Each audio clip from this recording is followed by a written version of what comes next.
The bitter wind howled through the streets of Chicago as Thomas Reynolds pulled his tattered coat tighter around his frail body.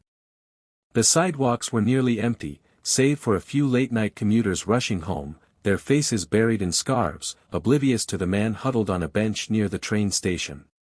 His fingers, stiff from the cold, clutched a small cardboard sign, "Just hungry. Anything helps."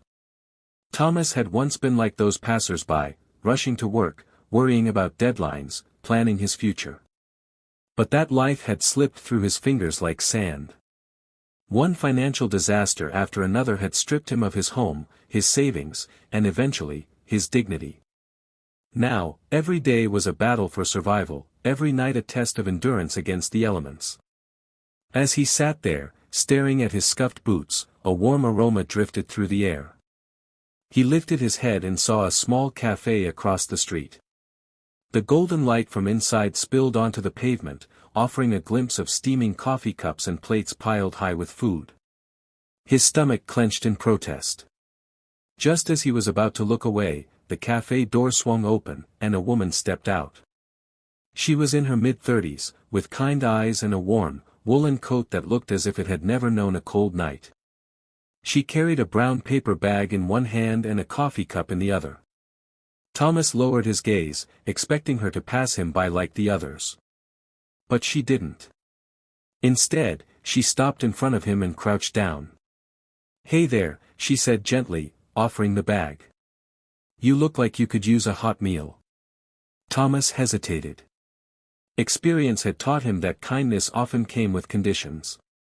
But her eyes held no judgment, only genuine warmth. Slowly, he reached for the bag.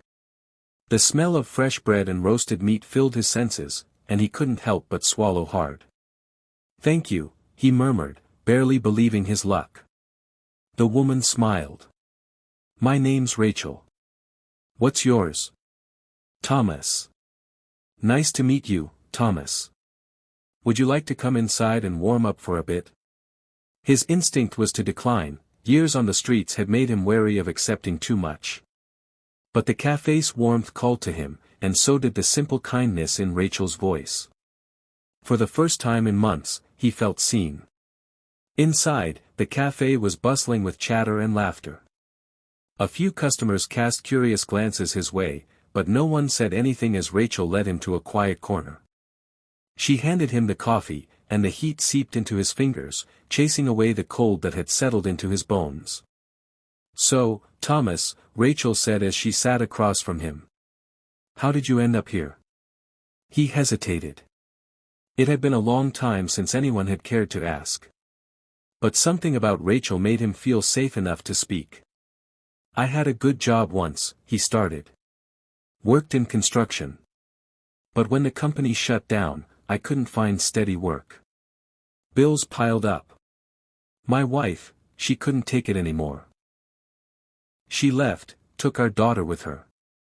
I tried to start over, but one thing led to another, and..." He gestured vaguely at himself. "Here I am." Rachel listened without interrupting, her expression soft with understanding. When he finished, she nodded. "I can't imagine how hard that must have been." Thomas exhaled shakily. "Yeah. It's been rough." They sat in silence for a moment, the hum of the cafe filling the space between them. Then Rachel reached into her bag and pulled out a business card. "I run a community shelter a few blocks from here," she said. "We help people get back on their feet, food, job assistance, even housing programs. If you're willing, we can start working on getting you a permanent place to stay." Thomas stared at the card. It felt like an illusion, something too good to be real.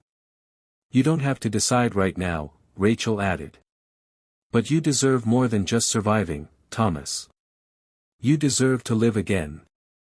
Her words struck something deep inside him.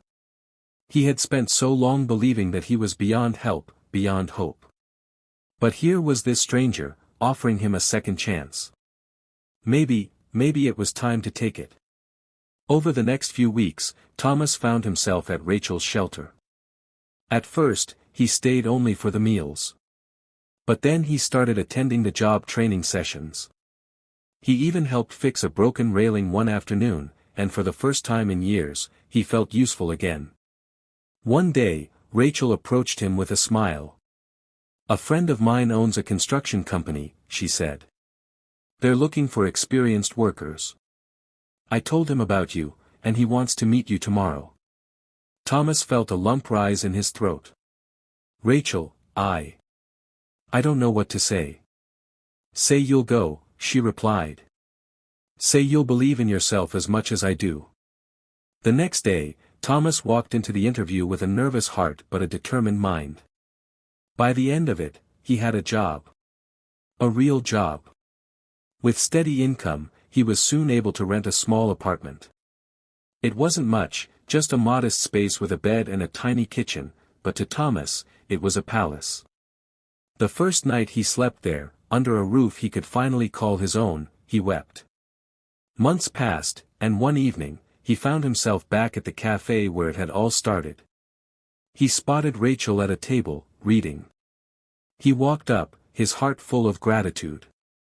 "Mind if I join you?" Rachel looked up and grinned. "Thomas." "Of course." He sat down, shaking his head in wonder. "I can't believe how much has changed. And it all started with you." She shrugged. "I just offered a meal. You did the hard part." Thomas smiled, but then his expression turned serious. "No, Rachel. You gave me hope when I had none left. You changed my life." Rachel reached across the table and squeezed his hand. "Then promise me something," she said. "When you see someone else who needs a hand, don't look away." He nodded, eyes shining. "I promise." And with that, a man who had once believed he was lost forever found his way home, thanks to the kindness of one stranger who refused to let him fade into the background.